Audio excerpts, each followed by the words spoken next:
இந்த பதிவை பார்த்துட்டு இருக்கிற உங்க எல்லாருக்குமே வணக்கம். நீங்க எல்லாரும் ரொம்ப நல்லா இருக்கீங்க நம்புறேன். நானும் ரொம்ப நல்லா இருக்கேன். முருக பக்தருக்கு ஒரு ஸ்பெஷல் வணக்கம். வேலும் மயிலும் சேவலும் துணை. வாங்க பதிவுக்குள்ள போலாம். இந்த பதிவுல 7ஆம் நாள் விரதத்தோட சிறப்பு என்னென்ன, அன்னைக்கு நீங்க என்னென்ன பலனை எதிர்பார்க்கலாம், அது போக உங்களோட விரதத்தை எப்படி நிறைவு செய்யறது, கலசம் எப்படி பிரிக்கிறது அப்படின்றத முழுசா தெரிஞ்சுக்கலாம் வாங்க. சில பேர் 6ஆவது நாள் தங்களோட விரதத்தை முடிச்சுக்குவாங்க. ஆனா முழு விரதத்தோட பலன் கிடைக்கணும் அப்படின்னா நீங்க 7 நாள் விரதத்தை கண்டிப்பா கடைபிடிக்கிறது ரொம்பவே சிறப்பா இருக்கும். சூரனை வதைத்து தேவர்களை விளைவிச்சதுக்காக தேவர்கள் எல்லாமே சேர்ந்து முருகப்பெருமானுக்கு பரிசாதான் இந்த திருக்கல்யாணம் நடத்தி கொடுப்பாங்க. தேவேந்திரன் தன்னோட மகளையே முருகப்பெருமானுக்கு பரிசா தருவாங்க. இந்த ஒரு திருநாள் தான் 7ஆவது நாள் நடக்கும். முருகப்பெருமானுக்கு திருக்கல்யாணம் நடக்கும். அன்னைக்கு முருகப்பெருமான் ரொம்ப ரொம்ப சந்தோஷமா இருப்பாரு. இப்ப சூரனை சம்ஹாரம் செய்யும் போது ரொம்ப கோபமா ஆக்ரோஷமா இருந்திருப்பாரு. ஆனா திருக்கல்யாணம் நடக்கும் போது ரொம்ப சந்தோஷமா மணமகன் கோலத்துல ரொம்ப அமைதியா ரொம்ப சந்தோஷமா கோலாகலமா இருப்பாரு. இப்போ நம்ம கல்யாணம் அப்படின்னாலே வச்சுக்கோங்க, அந்த கல்யாண நாள் அட்லீஸ்ட் அன்னைக்காவது ரொம்ப சந்தோஷமா இருந்திருப்போம். யார் என்ன கேட்டாலும் சரி ஓகே செஞ்சிடலாம் அப்படின்னு தான் சொல்லுவாங்க. அப்படி இருக்கும்போது முருகப்பெருமானுக்கு கல்யாணம் நடக்கும்போது இன்னுமே சந்தோஷமா இருப்பாரு. நம்ம என்ன கேட்டாலும் நம்ம என்ன நினைத்தாலும் அதை கண்டிப்பா அன்னைக்கு நமக்கு கொடுத்துருவாரு. நாளைக்கு தான் இந்த திருநாள் நடக்க போகுது. அக்டோபர் 28ஆம் தேதி தான் முருகருக்கு திருக்கல்யாணம். இன்னைக்கு நீங்க என்ன கேட்குறீங்களோ கண்டிப்பா அது நடக்கும். நம்ம ஏன் 7ஆவது நாள் விரதத்தை தொடரணும், 6ஆவது நாள் சாப்பிடக்கூடாது அப்படின்னு சொல்றது இந்த காரணத்தினால்தான். 7ஆவது நாள் 6 மணிக்கு மேலதான் சில கோயில்ல திருக்கல்யாணம் நடக்கும். திருச்செந்தூர்ல எல்லாம் பாத்தீங்கன்னா நள்ளிரவில் தான் திருக்கல்யாணம் நடக்கும். சில கோயில்ல வேற வேற டைமிங்ஸ்ல திருக்கல்யாணம் நடக்கிறதுக்கு வாய்ப்பு இருக்கு. உங்க ஊர்ல கிட்ட இருக்கிற கோவில்ல எப்போ திருக்கல்யாணம் நடக்கும் அப்படின்னு பாத்துக்கோங்க. இப்ப நம்ம 6 நாள் விரதம் இருந்துட்டோம். 7ஆவது நாள் என்ன பண்ணும் அப்படின்னா, காலையில நீங்க ஷட்கோணம் தீபம் ஏற்றிடலாம். பாராயணம் பண்றதுக்கு அப்படின்னு பாத்தீங்கன்னா திருப்புகள் படிக்கலாம், கந்தர் அலங்காரம், கந்தர் அனுபூதி, கந்த சஷ்டி கவசம், வேல்மாறல், இப்படி உங்களால என்ன முடியுதோ அதை தாராளமா நீங்க பாராயணம் செஞ்சுக்கலாம். உங்க ஊர்ல இப்போ திருக்கல்யாணம் எப்போ அப்படின்னு பார்த்துட்டு கோவிலுக்கு போக முடியுது, திருக்கல்யாணம் பார்க்க முடியுது அப்படின்னா கோயில்ல போயிட்டு நீங்க திருக்கல்யாணத்தை பார்த்துட்டு வந்துடலாம். இல்ல நம்ம வீட்டுல தான் பார்க்கணும் அப்படின்னா டிவிலையும் வரும், டிவிலையும் நீங்க தாராளமா பார்த்துக்கலாம். யூடியூப்ல கூட வரும். நீங்க திருக்கல்யாணத்தை பார்த்துக்கோங்க. திருக்கல்யாணத்தை பார்த்துட்டு இப்போ 6 மணிக்கு மேலதான் நீங்க உங்களோட விரதத்தை முடிச்சுக்க போறீங்க. நம்ம வீட்டுல விக்கிரகம் வச்சிருக்கோம், வேல் வச்சிருக்கோம் அப்படின்னா அதுக்கு பாலாபிஷேகம் செய்யலாம், தேனாபிஷேகம் செய்யலாம், விபூதியால் அபிஷேகம் செய்யலாம். உங்களால எந்த அபிஷேகம் செய்ய முடியுதோ அந்த அபிஷேகம் செய்யுங்க. ஏன்னா அதுக்கு சூரசம்ஹாரம் செஞ்சதுக்கு அப்புறம் முருகர் ஆக்ரோஷமா இருக்கிறத நீங்க பாலாபிஷேகம் செய்ய செய்ய இன்னுமே அவங்களோட கோபம் தனியும் அப்படின்னு சொல்லுவாங்க. நம்ம வீட்டுல இருக்கிற விக்கிரகத்துக்கும் வேலுக்கு இன்னுமே சக்தி அதிகரிக்கும். நான் எப்பவுமே சொல்ற மாதிரிதான், அபிஷேகம் செய்ய செய்ய ஒரு பாசிட்டிவ் எனர்ஜி நம்ம வீட்டுல இருக்கிற விக்கிரகத்துக்கும் சரி வேலுக்கும் சரி கண்டிப்பா கிடைக்கும். அதனால அபிஷேகம் தவறாம செய்யுங்க.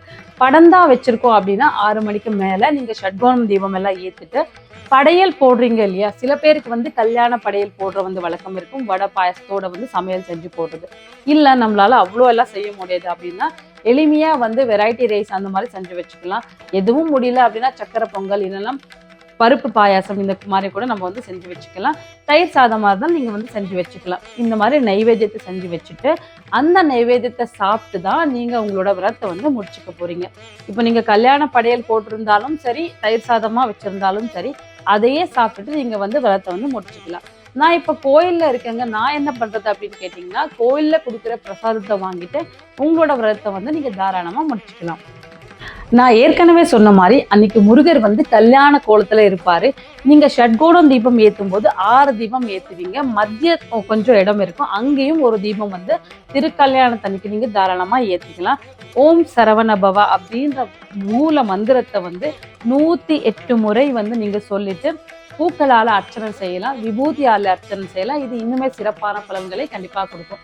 இந்த டைம்ல பாத்தீங்கன்னா இங்க அர்ச்சனை செஞ்சு எந்த சங்கல்பம் பண்றீங்களோ அந்த சங்கல்பத்தோட உங்களோட வேண்டுதல் என்னவோ அதை சொல்லிக்கோங்க. உண்மையா உள்ளம் உருக மனம் உருக முருகரோட திருவடியை புடிச்சுக்கிட்டே இந்த உங்களோட வேண்டுதல் என்ன இருக்கோ அதை சொல்லுங்க. முருகர் கண்டிப்பா இந்த கல்யாண கோலத்துல இருக்கும்போது, மன நிறைவா இருக்கும்போது, ரொம்ப சந்தோஷமா இருக்கும்போது நீங்க கேட்டதை கண்டிப்பா நடத்தி கொடுப்பாரு.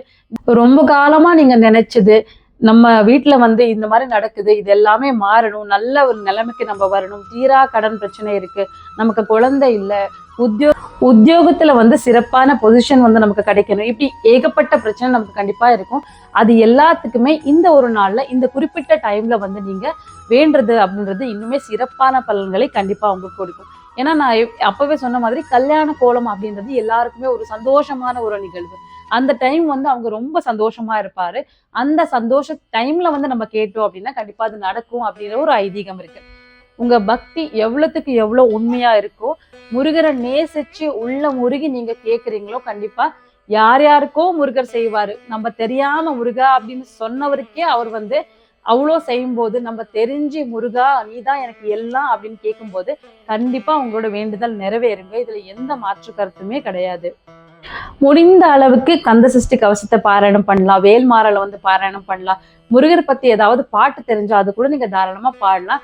இந்த 28ஆம் தேதி தான் கடைசி நாள். இதுக்கப்புறம் நம்ம அடுத்த ஆண்டு கந்த சஷ்டி வர்ற வரைக்கும் வெயிட் பண்ணணும். முடிஞ்ச அளவுக்கு இவங்களால எவ்வளவுக்கு எவ்வளோ இன்னைக்கு வந்து இதையெல்லாம் சொல்ல முடியுதோ அவ்வளோ சொல்லுங்க. அவ்வளோ வந்து சிறப்பான நாள் இன்னைக்குதான். நைவேத்தியம் எல்லாம் சாப்பிட்டதுக்கு அப்புறம் உங்களோட விரதம் வந்து நீங்க முடிச்சுக்கலாம். அதுக்கு அப்புறம் பாத்தீங்கன்னா கொஞ்சம் நேரம் கழிச்சுட்டு உங்க கையில இருக்கிற காப்பை வந்து நீங்க களைச்சு வச்சுக்கலாம். விரதம் வந்து செய்யும் போது சில பேர் வந்து கலசம் வச்சிருப்பீங்க, சில பேர் வந்து படம் வச்சிருப்பீங்க. இப்போ கலசம் வச்சிருக்கிறேங்க, அதுல இருக்கிற தேங்காவை எடுத்து வச்சுட்டு அதுல இருக்கிற தண்ணியை வந்து வீட்டு ஃபுல்லாவே தெளிச்சுட்டு வாங்க, வீட்டுக்கு வெளியும் தெளிச்சுட்டு வாங்க. அதுக்கப்புறம் மீத இருக்கிற தண்ணியை வந்து கால்படாத இடத்துல வந்து ஊத்திடலாம். அதுல இருக்கிற எலுமிச்சை பழம் வந்து நல்லா இருந்தா அது வந்து வாசல்ல கட்டுங்க, இல்ல அப்படின்னா பூஜையில இருக்கிற குப்பையில வந்து போட்டுடலாம். தேங்காவும் நல்லா இருந்தா ஏதாவது இனிப்பு செய்ய வந்து பயன்படுத்திக்கலாம். தேங்காய் அழுகிறதுக்கு சில நேரத்துல வாய்ப்பு இருக்கு, ஏன்னா 7 நாள் வைக்கும்போது அழுகிறதுக்கு வாய்ப்பு இருக்கு. அப்படி அழுகிருந்தாலும் எந்த கவலையும் வேண்டாம், இது வந்து சகஜம்தான். அதுக்கப்புறம் அதுல போட்டிருந்த தர்பை மாவிலை இதெல்லாமே பூஜையோட குப்பையில வந்து சேர்த்துக்கோங்க. நம்ம கலசம் வைக்கிறதுக்கு கீழே வச்ச அரிசியில வந்து சக்கரை பொங்கல் செஞ்சு நைவேத்தியமா வந்து அடுத்த நாள் வச்சுக்கலாம். படம் தான் வச்சிருந்தீங்க அப்படின்னா அந்த படத்தை எங்க எடுத்தீங்களோ அதே இடத்துல கொண்டு போய் வச்சுக்கோங்க. வச்சுட்டு நீங்க வேண்டிக்கோங்க, அடுத்த ஆண்டும் இதே மாதிரி கந்த சஷ்டி விரதத்தை வந்து நான் மேற்கொள்ற மாதிரி நீ வந்து எனக்கு அருள் தரணும் முருகா அப்படின்னு சொல்லிட்டு வேண்டிக்கோங்க. கலியுகத்துல கண்கண்ட தெய்வம் அப்படின்னு முருகப்பெருமான கண்டிப்பா சொல்லுவாங்க. ஏன்னா சிக்கல்ல வேல் வாங்கி செந்தூர்ல வந்து சம்ஹாரம் செய்வாங்க. சிக்கல்ல வேல் வாங்கும் போது இன்னைக்கு கூட அவங்களோட செப்பு திருமேனியில வந்து வேர்க்கும். அந்த அளவுக்கு கலியுகத்துல அவங்க இருக்கிறதாங்க அப்படின்னு நமக்கு வந்து உணர வச்சிருக்காங்க. அப்படி இருக்கிற தெய்வத்தை நம்ம இந்த கல்யாண நாள்ல மணமகன் கோலத்துல நம்ம வந்து வேண்டும் போது கண்டிப்பா நம்ம கேட்டது நடக்கும். நம்ம என்ன நினைச்சாலும் அது வந்து நடக்கும். ஆனா அது நல்லதா இருக்கணும், நியாயமா இருக்கணும். கண்டிப்பா நியாயமான கோரிக்கை இருந்தது அப்படின்னா அடுத்த மகா கந்த சஷ்டி வரத்துக்குள்ள உங்களோட வேண்டுதல் என்னவோ அது கண்டிப்பா நிறைவேறி இருக்கு. இதுக்கு நானும் ஒரு உதாரணம். சென்ற ஆண்டு வந்து நான் கந்த சஷ்டி விரதம் இருந்தேன். அப்போ ஒரு வேண்டுதலை வச்சேன், கொஞ்சம் பெரிய வேண்டுதல் தான். ஆனா இந்த ஆண்டு முடியறதுக்குள்ள ஆல்மோஸ்ட் எல்லாமே முடிஞ்சிருச்சு. இன்னும் கொஞ்சம் தான் பாக்கியா இருக்கு. அது ஃபுல்லா முடிஞ்சதுக்கு அப்புறம் நானே உங்ககிட்ட ரிவீல் பண்ணிக்கிறேன் அது என்ன வேண்டுதல் வச்சு அப்படின்னு. ஏன்னா நம்ம என்ன நினைக்கிறோமோ அது நியாயமான கோரிக்கையா இருந்தா முருகப்பெருமான் நடத்தி கொடுத்துருக்காரு அப்படின்றது உங்களுக்கு உணர்த்துறதுக்காக தான் நான் இதை வந்து சொல்லியிருக்கேன். நீங்க வந்து தாராளமா இந்த விரதத்தோட பலன் கிடைக்கணும் அப்படின்னா இந்த நாள் 7வது நாள் உங்களோட விரதத்தை வந்து முடிச்சுக்கோங்க. 6வது நாளை வந்து கண்டிப்பா முடிச்சிடாதீங்க. முழு விரதத்தோட பலன் கிடைக்கணும் அப்படின்னா நீங்க 7 நாள் விரதத்தை வந்து தொடர்ந்து வந்து நடத்துறது அப்படின்றது ரொம்ப ரொம்ப இம்பார்ட்டண்டா இருக்கும்.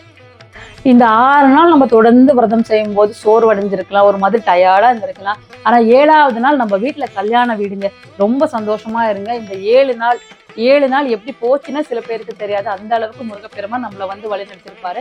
இந்த 7வது நாள் நம்ம வந்து விரதம் முடிச்சதுக்கு அப்புறம் காரசாரமாலாம் சாப்பிடாதீங்க, தண்ணியை நல்லா குடிங்க. 7வது நாள் உங்களோட நைவேத்தியம் என்ன இருக்கோ லைட்டா அதை முதல்ல சாப்பிட்டுக்கோங்க. தயிர் சாதம் இருந்தால் அதே முதல்ல சாப்பிட்டுக்கோங்க. அகத்திக்கீரையில நிறைய பேர் வந்து படைப்பாங்க. கீரை வகைகளை முதல்ல வந்து சாப்பிட்டுக்கோங்க. ஜவ்வரிசியில செஞ்ச ஏதாவது பதார்த்தம் இருந்தால் அதையும் நீங்க சாப்பிட்டுக்கலாம். வெண்ணெய் தயிர் இந்த மாதிரி நீங்க வந்து லைட்டா சாப்பிட்டுக்கோங்க. ஏன் அப்படின்னா 7 நாள் விரதம் இருக்கும்போது நம்ம வந்து சாப்பிடாம இருக்கும்போது உடல்ல வந்து உஷ்ணம் வந்து அதிகரிக்கும். அதனால உஷ்ணம் தணிக்கிற மாதிரி ஏதாவது ஃபுட் இருந்தால் முதல்ல வந்து அதே நீங்க எடுத்துக்கோங்க. முடிஞ்ச அளவுக்கு எளிமையா ஃபுட்டை சாப்பிட்டுக்கோங்க. காரசாரமா சாப்பிட்றது கண்டிப்பா தவிர்த்துக்கோங்க. ஏன்னா உடம்புல வந்து அது வயிற்றுல வந்து புண்ணாகிறதுக்கு நிறைய சான்சஸ் இருக்கு. அதுக்கப்புறம் நம்ம வந்து முருகரை கூப்பிட்டு சொல்லி எந்த பிரயோஜனமும் இல்லை. முடிஞ்ச அளவுக்கு தண்ணி குடிச்சுக்கோங்க, எளிமையான ஃபுட்டை சாப்பிட்டுக்கோங்க. விரதம் வந்து முடிஞ்சிடுச்சு. இனிமே நமக்கு அடுத்த வருஷம்தான் இந்த மகா கந்த சஷ்டி வரப்போகுது. முடிஞ்ச அளவுக்கு இந்த 7வது நாளே முருகர்கிட்ட என்னென்ன சொல்லுமோ அதையெல்லாம் அவங்களோட திருவடியை பிடிச்சிக்கிட்டு மன்றாடி கேட்டுக்கோங்க. உங்களோட ஒரு சொட்டு கண்ணீருக்கு இருக்கிற விலை தான் எல்லாமே. உங்களோட நீங்க என்ன செய்றீங்க செய்யல அதெல்லாம் தாண்டி உங்களோட பக்தி எவ்வளவு உண்மையா இருக்கு, முருகருக்காக நீங்க என்னென்ன செய்றீங்க இது எல்லாமே அவர் கண்டிப்பா பார்த்துக்கிட்டே இருப்பாரு. முடிஞ்ச அளவுக்கு உங்களுக்கு யாராவது முடியுதா அன்னதானம் செய்யுங்க. அன்னதானத்துக்கு இன்னுமே சிறப்பான பலன்கள் இருக்கு. இந்த கல்யாண சாப்பாடை வந்து 4 பேருக்கு போடுங்க. ரொம்பவே சந்தோஷமா அவங்க வந்து சாப்பிட்டுக்கிட்டோம். அவங்களோட சந்தோஷமும் அவங்களோட ஆசீர்வாதமும் தான் உங்களை வந்து இன்னுமே இந்த பக்தி வழியில வந்து நடக்கிற மாதிரி பார்த்துக்கும். முடிஞ்ச அளவுக்கு நல்லதே செய்யுங்க. எப்பவுமே நல்லதே யோசிங்க. விரதம் வந்து 7வது நாள் தான் முடிச்சுக்கோங்க. இந்த 7ஆம் நாள் வந்து ரொம்ப ரொம்ப சிறப்பான நாள். இந்த நாளை யாருமே தவற விட்டுறாதீங்க. முருகப்பெருமான் மணமகன் கோலத்துல ரொம்ப சந்தோஷமா வந்து உங்களுக்கு காட்சி கொடுக்கிற ஒரு நாளா இருக்கும். ஆல்மோஸ்ட் நிறைய கோயில்ல வந்து சாயங்காலம் தான் இருக்கு. உங்க ஊர்ல எப்ப திருக்கல்யாணம் நடக்கும் அப்படின்றது கண்டிப்பா கமெண்ட் பண்ணி சொல்லுங்க. எங்க ஊர்ல வந்து இந்த திருக்கல்யாணம் எல்லாம் நடக்காது. நான் வந்து எங்க அக்கா ஊருக்கு தான் போகணும். அங்க வந்து பாத்தீங்கன்னா மாலை 6 மணிக்கு மேலதான் திருக்கல்யாணம் வந்து நடக்கும். உங்க ஊர்ல எப்போ அப்படின்றத கண்டிப்பா கமெண்ட் பண்ணி சொல்லுங்க. இந்த பதிவு உங்க எல்லாருக்குமே ரொம்ப பயனுள்ளதாக இருந்திருக்கும் அப்படின்னு நான் நம்புறேன். இருந்துச்சு அப்படின்னா கண்டிப்பா ஒரு லைக்கை தட்டி விட்டுருங்க. எனக்கு ரொம்ப சந்தோஷமா இருக்கும். கூடவே என்னோட சேனலை வந்து சப்ஸ்கிரைப் பண்ணாம பாக்குறீங்க அப்படின்னா கண்டிப்பா சப்ஸ்கிரைப் பண்ணி வச்சுக்கோங்க. பெல் ஐக்கானையும் ப்ரெஸ் பண்ணிக்கோங்க. இதே மாதிரி அடுத்தடுத்த வீடியோகள் உங்களுக்கு நோட்டிபிகேஷனா வரும். இந்த பதிவை உங்களோட உற்றார் உறவினர் எல்லாருக்குமே ஷேர் பண்ணுங்க. எல்லாருமே சந்தோஷமா இந்த விரதத்தை வந்து நிறைவு செய்யட்டும். முருகர் நீங்க கேட்டது எல்லாமே உங்களுக்கு கொடுத்து, நினைத்தது எல்லாமே கொடுத்து அருள் புரியட்டும் அப்படின்னு நானுமே முருகர்கிட்ட வேண்டிக்கிறேன். எல்லாருமே நல்லா இருப்போம். முடிஞ்ச அளவுக்கு நல்லதே நினைப்போம், நல்லது மட்டுமே நினைப்போம். ஏன்னா நம்ம என்ன நினைக்கிறோமோ அது போலதான் நம்மளோட வாழ்க்கையும் இருக்கும். எண்ணம் போல வாழ்க்கை அப்படின்னு சொல்லுவாங்க. கண்டிப்பா நல்லதே நினைங்க. முருகர் யாரையுமே கைவிட்டுற மாட்டாரு.